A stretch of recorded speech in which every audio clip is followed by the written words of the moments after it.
Nesta série de aulas, vamos resolver os problemas do capítulo 12 do livro Fundamentos de Física, de Halliday e Resnick, 10ª edição.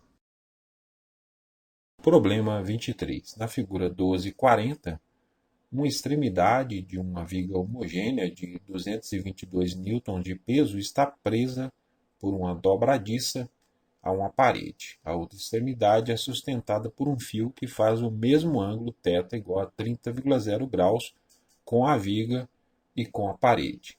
Determine letra A, a tração do fio e as componentes letra B, horizontal, e letra C, vertical, da força que a dobradiça exerce sobre a viga. Como a viga está em repouso, ela está em equilíbrio estático. Isto significa que o momento linear e o momento angular são nulos. A segunda lei de Newton diz que a força resultante que atua em um corpo ou sistema é igual à taxa de variação do seu momento linear. O vetor força resultante é igual a dp dt. Como o momento linear é constante, nulo neste caso, a derivada se anula e a força resultante que atua no alpinista também será nula. Então, vamos verificar quais são as forças que atuam sobre ele. Vamos considerar o sentido horizontal para a direita e vertical para cima como sentidos positivos. A primeira força é o peso da viga vertical para baixo, que atua no centro de massa dela, no ponto médio do seu comprimento, que foi informado no enunciado do problema.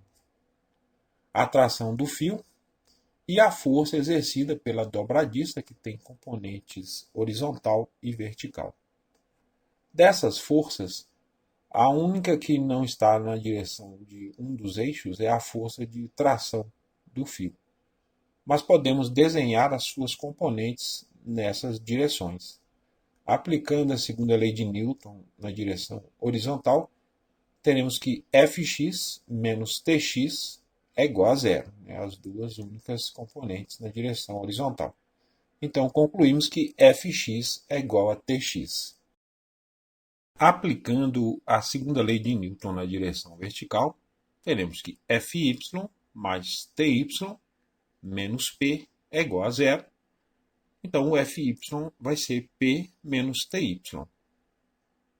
Voltando nossa atenção para a força de tração do fio, no triângulo retângulo formado por este vetor e suas componentes, como um dos ângulos agudos é igual a 30 graus, o ângulo reto mede 90 graus, o outro ângulo agudo, que a força faz com a direção horizontal, que chamaremos de φ, é igual a 60 graus, já que a soma dos ângulos internos de um triângulo é igual a 180 graus. Se calcularmos o seno e o cosseno deste ângulo utilizando essas medidas, teremos que o seno de 60 graus vai ser o cateto oposto, que é TY, sobre a hipotenusa T. Então, o TY vai ser T vezes seno de 60 graus. O cosseno de 60 graus vai ser TX, que é o cateto adjacente sobre a hipotenusa T.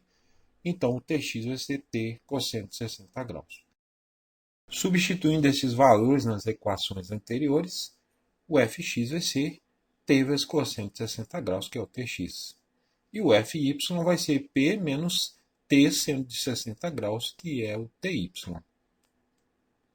A segunda lei de Newton para a rotação diz que o torque resultante é igual à taxa de variação do momento angular. Então, o tal resultante é igual a dl dt.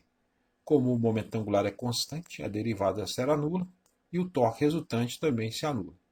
Então, o torque devido a Fy, mais o torque devido a Fx, mais o torque devido a P, mais o torque devido a T, tem que ser igual a zero. O torque de uma força é igual ao produto vetorial entre o vetor R e o vetor força. O vetor R é traçado do eixo de rotação perpendicularmente a ele até o ponto de aplicação da força. Então, o vetor tal vai ser o vetor R VEC o vetor F.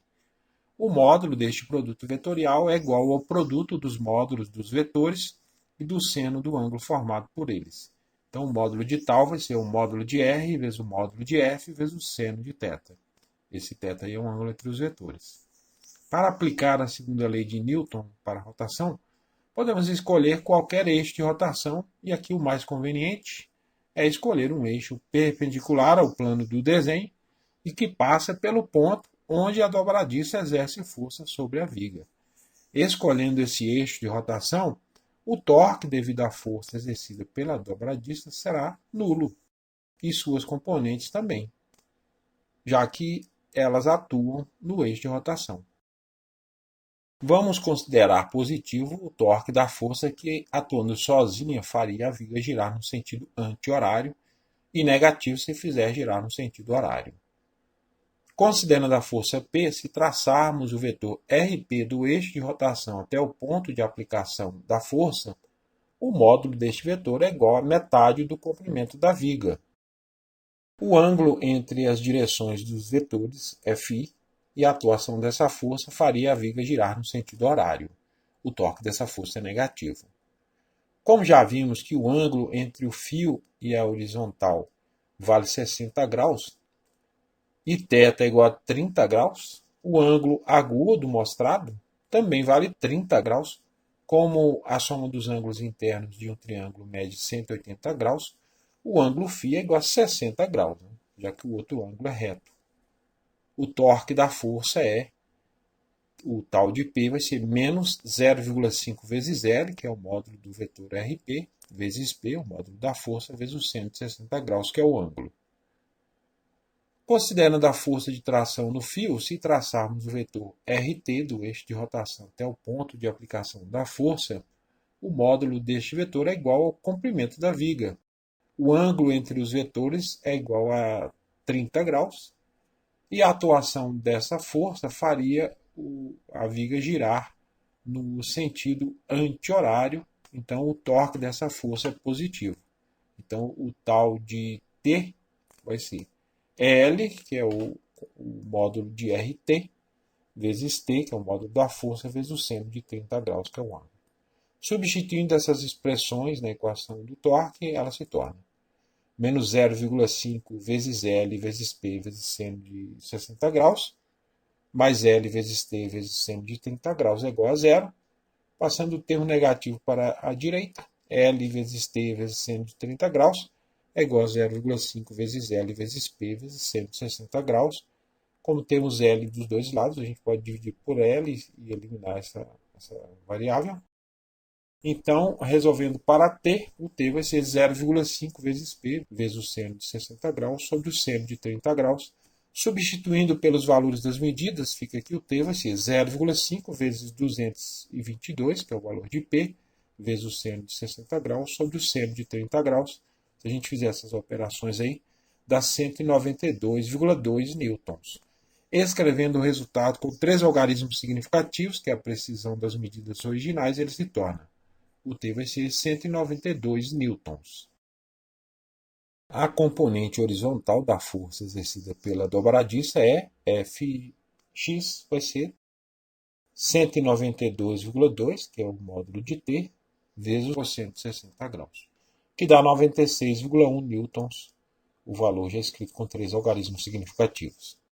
A componente vertical da força exercida pela dobradiça o Fy vai ser 222, que é o valor de P, menos 192,2, que é o valor de T, vezes o seno de 60 graus. Se a gente fizer essas operações, dá 55,54 newtons. Escrevendo o resultado com 3 algarismos significativos, ele se torna. O Fy vai ser 55,5 newtons.